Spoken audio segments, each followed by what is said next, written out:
In every city, there are streets where the light forgets to reach.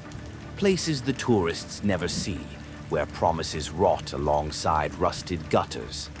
And down one such alley, past the boarded windows and broken dreams, sat a forgotten little tattoo shop, its neon sign flickering like a dying heartbeat. The locals had a name for the man who ran it, not one they spoke out loud. Elias Crane, ink artist, phantom, and some whispered, judge and executioner. Elias wasn't the kind of man you noticed. He didn't crave fame. He didn't thirst for wealth. What he craved was balance, a private war against those the world let slip through its fingers. The day the justice system failed him, Elias Crane was reborn. Not with weapons, not with rage, with a needle and a vow.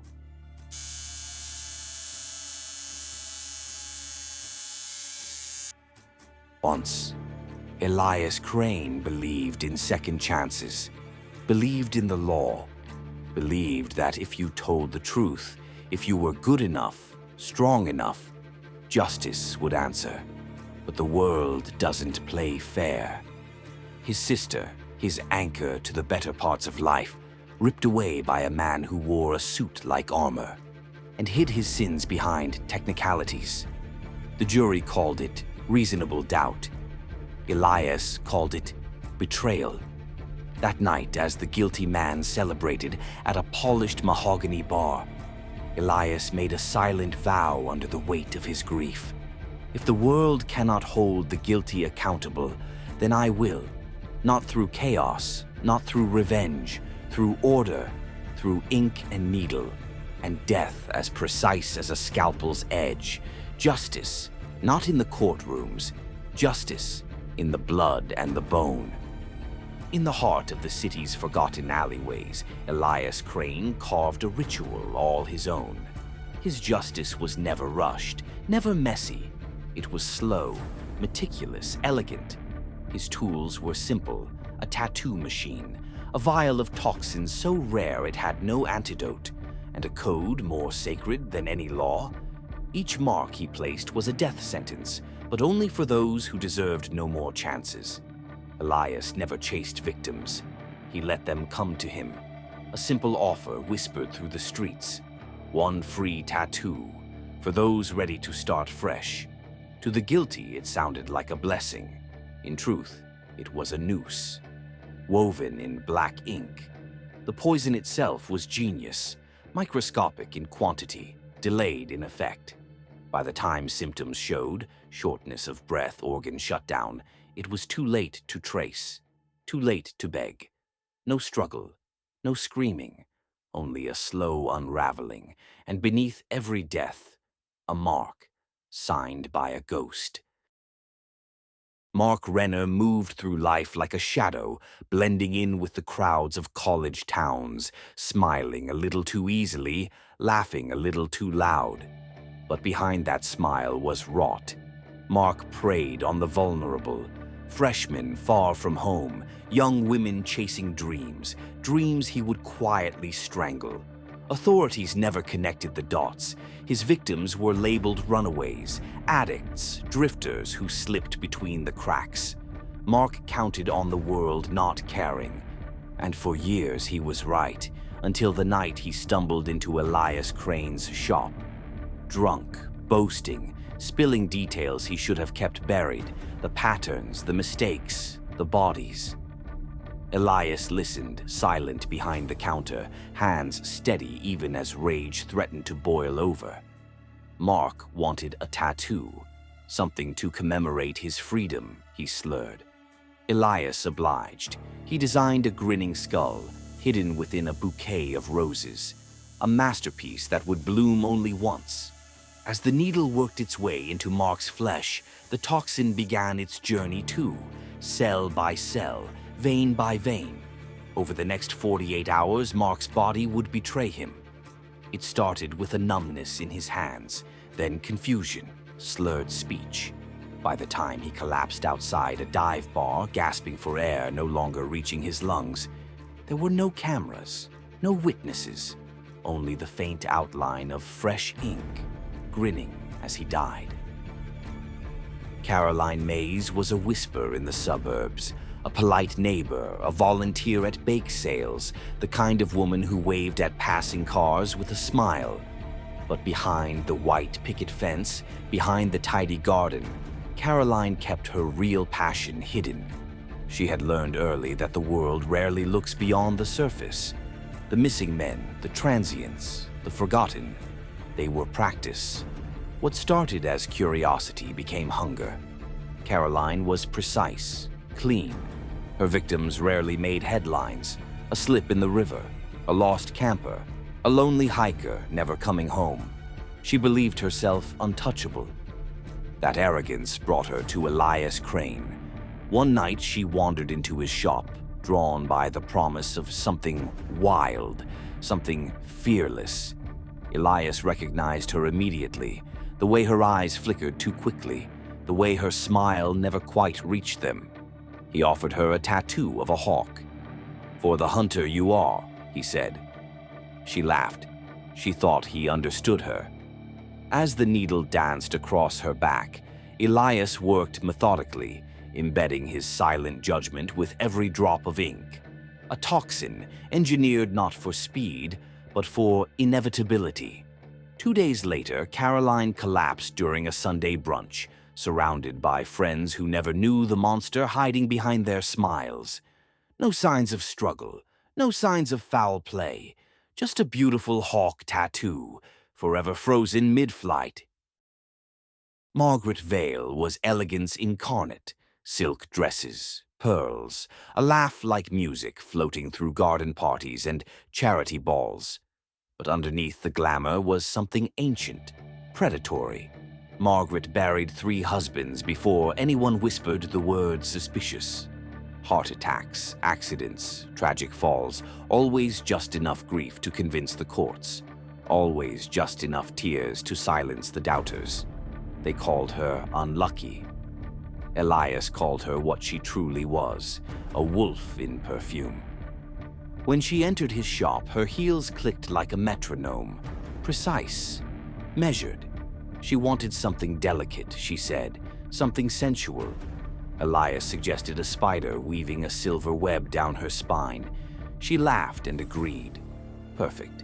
As the ink sank into her flawless skin, Elias worked carefully, deliberately, blending beauty with poison, a toxin designed to mimic a stroke. Margaret never felt a thing until her body simply stopped listening to her commands. She died surrounded by luxury, face down in a marble bathtub, her last breath lost among lavender candles and imported silk towels. They buried her with honors. They never saw the web etched into her skin, or the justice it carried. On the outskirts of town, where neon signs sputter and die against endless stretches of black highway, stood the Hollow Pines Motel. Cheap rooms, no questions, cash preferred. Room 6 was Joseph Klein's kingdom. The lost and the desperate checked in, runaways, addicts, drifters, and they never checked out. No alarms, no missing persons reports that anyone cared to file. Just silence and the slow accumulation of ghosts behind thin, peeling walls. Klein was methodical, clinical. No blood, no struggle, just whispered promises of a warm bed and a little kindness, before darkness swallowed them whole. Elias knew his type. Predators who wore the mask of saviors. He rented room 5 for a night, paid in crumpled bills, waited until the hour when shadows grew thick enough to choke a man. Klein knocked on his door with a smile too wide, offering extra services. Elias smiled back, invited him inside.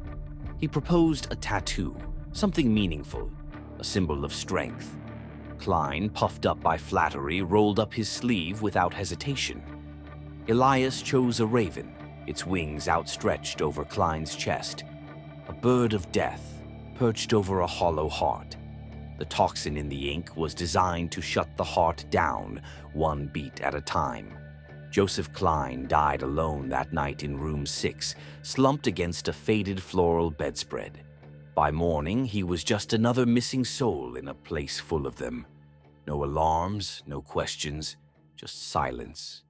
Vincent Harrow was a legend on the streets, an artist whose murals exploded in riots of color across crumbling brick walls and abandoned underpasses.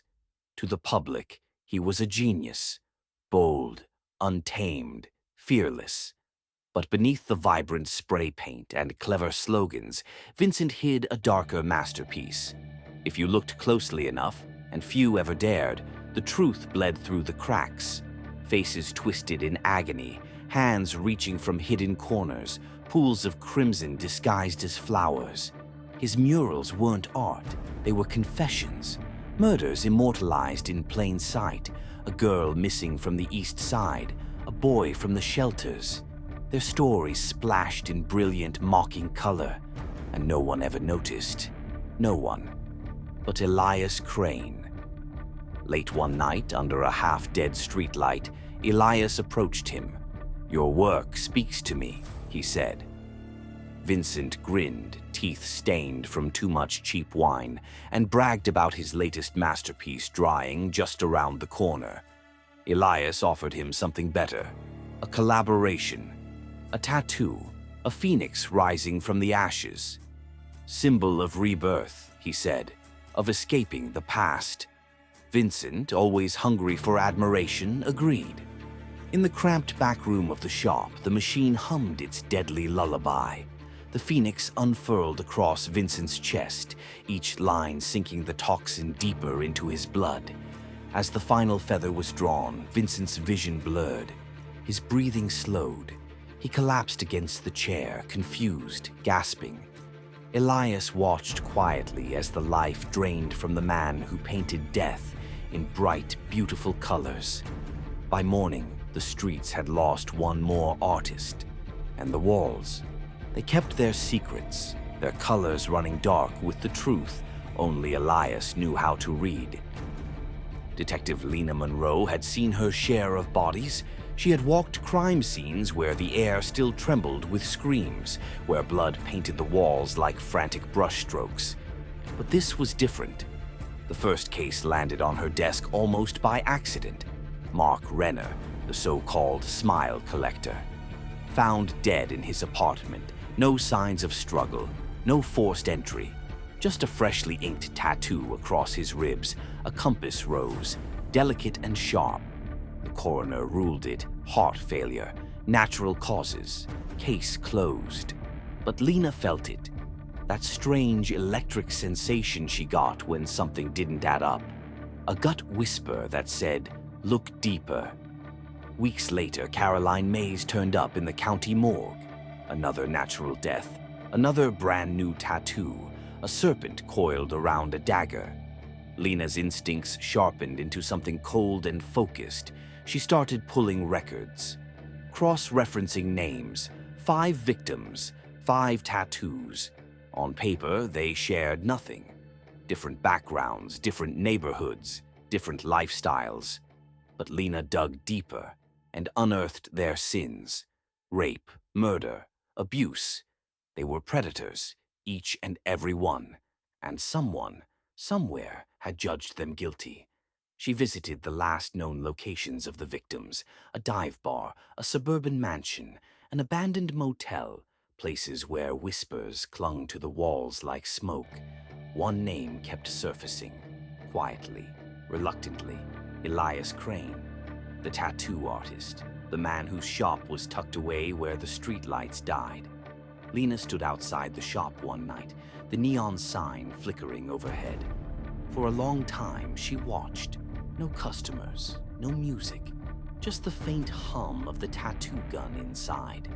She wondered what kind of man worked alone in a place the city had forgotten. Was he a monster? A vigilante? Or something far more dangerous? A man who believed he was doing good. The bodies piled up, so did the questions. But evidence? There was none. No traces of poison, no security footage, no witnesses willing to talk. Whoever Elias Crane was, He was a ghost, a shadow stitching justice into skin and fading before daylight ever came. Lena knew one thing. If she wanted answers, she would have to go inside, alone. The bell above the door gave a hollow clang as Detective Lena Monroe stepped inside. The shop was smaller than she expected. It smelled of ink and disinfectant, and something else, something metallic and old, like forgotten blood beneath fresh paint. The walls were covered in designs, black roses, skeletal hands, burning eyes, images that seemed to shift slightly when you weren't looking straight at them. Behind the counter, Elias Crane looked up, calm, patient. His eyes were a shade too dark, like he had stared too long into a night the rest of the world refused to see. Lena approached slowly, her heart a steady drumbeat against her ribs. "I was told you do good work," she said, her voice even. Elias studied her. Not her badge, not her gun, her scars. She pulled the sleeve of her jacket back to reveal the long, twisted scar on her shoulder, a relic from a case that had nearly ended her career. "I'd like it covered," she said. A long moment passed. Elias nodded once, silently. He gestured for her to sit. The machine hummed to life, a soft insect whine that filled the silence between them. As the needle touched her skin, Lena watched him work. His hands were steady, his eyes never wavered. No malice, no hesitation, only focus. She wanted to ask him, "Did you kill them?" She wanted to reach for the cuffs hidden in her belt, but something in his touch stopped her. It wasn't cruelty that moved his hand, it wasn't pleasure, it was duty. Elias Crane wasn't hunting innocence. He wasn't even hunting for sport. He was stitching his version of justice into the skin of the damned. When he finished, he wiped the ink gently and placed a bandage over her new tattoo. A small raven, wings spread, a symbol of resilience. Lena stood, feeling the burn of fresh ink and something deeper. A fracture in the foundation of everything she thought she knew. She handed him a cash payment, their fingers brushing for a moment, and in that touch, an unspoken truce passed between them. She left without a word. Outside, the cold night swallowed her whole. Behind her, the neon sign sputtered once, then died, plunging the alley into darkness. Lena walked away, heart heavy, mind racing. She knew she should turn back, arrest him, bring him in. But some small voice deep inside whispered, maybe some monsters were necessary, maybe some sins demanded a darker justice than the law could give. As she disappeared into the night, a new understanding settled over her. Justice was not always clean. Sometimes it came with ink-stained hands, and a soul too scarred to ever be saved. In the end, it wasn't the killers she feared most. It was the ones who killed and still slept peacefully at night.